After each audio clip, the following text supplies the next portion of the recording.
have Tony. Wow. Okay. Again.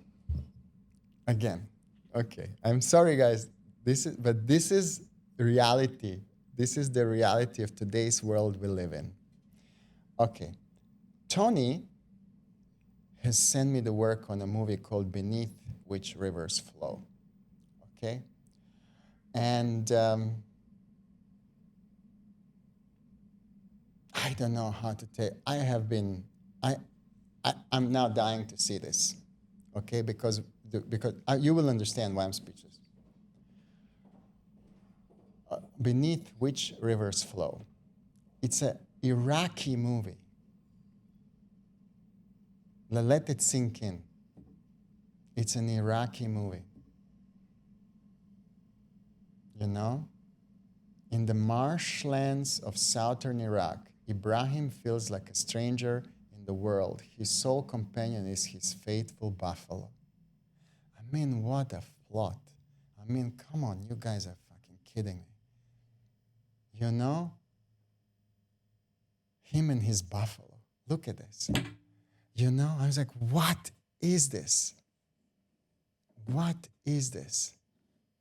Okay, now watch this now. Let me just go back into my single page view. And so that I can, yeah, there we go. Okay, let me go.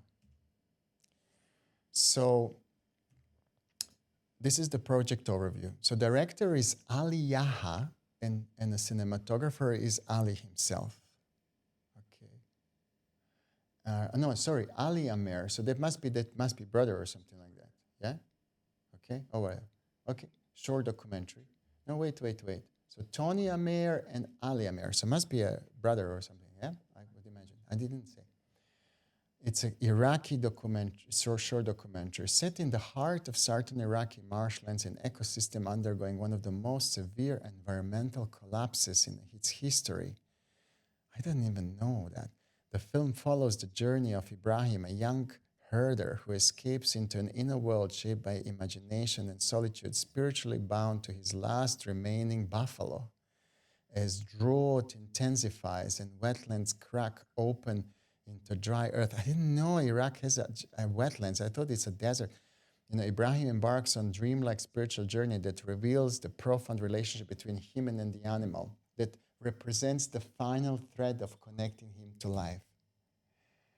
You know, oh my God, this is crazy.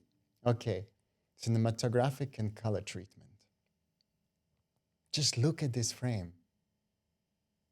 You know, especially now, you know, that we are so bombarded with this whole AI-generated crap, you know. Look at it in a frame like this, it just makes my heart sink. You know, no AI could ever dream up something like this. No, we don't even believe that reality like this exists. You know, look at it. Look at the framing. Look at that haze. Look at those animals. Look at this guy's face, right? So the film's color approach is derived from the natural palette of the marshlands, a landscape defined by limited yet expressive ranges of tones. The dense green of the reeds, the dark muddy brown reflected by the moist soil, the low saturation natural sky, the fog phase, everyday phase, and drought and that. Interesting.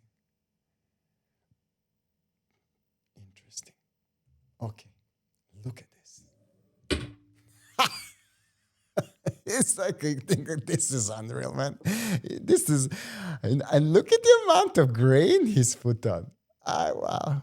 I want more Iraqi movies. Can we please find a way how Iraq can produce more films? If they're going to be like this, please, can we have more? I want more, more Iraq. Lens and texture strategy. Alexa Mini with prime lenses. I mean, the sharpest lenses possible, but, he totally oh my God. He did a film grain, halation, softened sharpness for poetic texture, supporting the gradual decrease in saturation throughout. Unbelievable. Despite notable lens imperfections, soft edges, and reduced sharpness, these flaws were embraced and incorporated into film's aesthetic rather than treated as technical limitation. Thematic, the film is a spiritual, poetic journey. Okay, references. I don't know. I mean, like, I just look at these references. I go like, I love it already. I love it already. Okay, let's go. Watch this. Ungraded. Boom. Watch it again. Watch it again. Boom. Wow. What a film. I don't know. There's something about this guy's facial expression. Oh my God. Look at this. Look at this. Watch this now. Boom.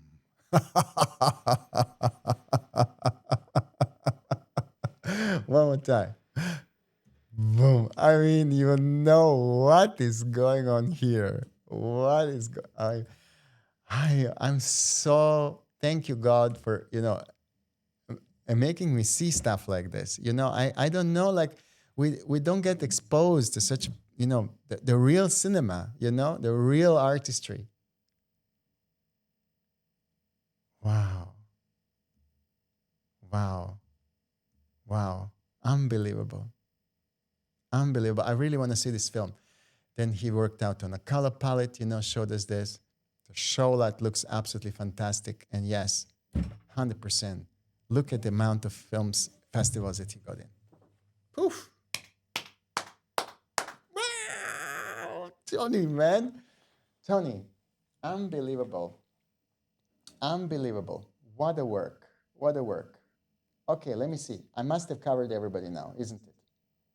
Yes, I did. Fantastic. Oh, wow. Okay. I'm sorry, guys, for the interruption. There was a kind of, one before final. Let me make sure I'm just stopping share. This is perfect. Excellent.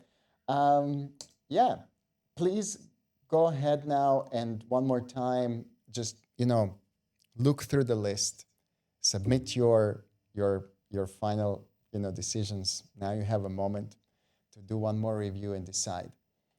I mean, if it's to me, I would give everybody an award, to be honest with you. All of them were just unbelievable. All of them. All works were just amazing. But, one has to win. So, we have to do and decide this together. And this is why I'm happy that I'm not making this decision. You are. You are really deciding who's going to be the winner. We're going to share the voting links, where I'm going to also publish this video, and it's going to be available online so that, from now until the 3rd of June, there is enough time for us to revisit, have a look at it, invite more people to do it. I think that these awards are not just, competition. This is a very educational and inspirational. You have to agree. Some of the examples of this cinematography, the story is just absolutely exceptional, and I'm glad that I'm able to help you get exposed to such a beautiful pictures. And it's just another proof how Color Grading Academy now. I'm trying to say color training, but yeah, Color Grading Academy. It's just become the center, kind of a focus for this incredible talent to come and join and just develop these most beautiful pictures and honestly, like it's such a focal point. And I really believe that this is the future of color grading. While I don't say that the big post companies are disappeared, they will continue to exist. But we're going to stop to look for best colorists in usual places. This is just a proof that the most beautiful pictures can be generated anywhere. In Iraq, in Nicaragua, if you like.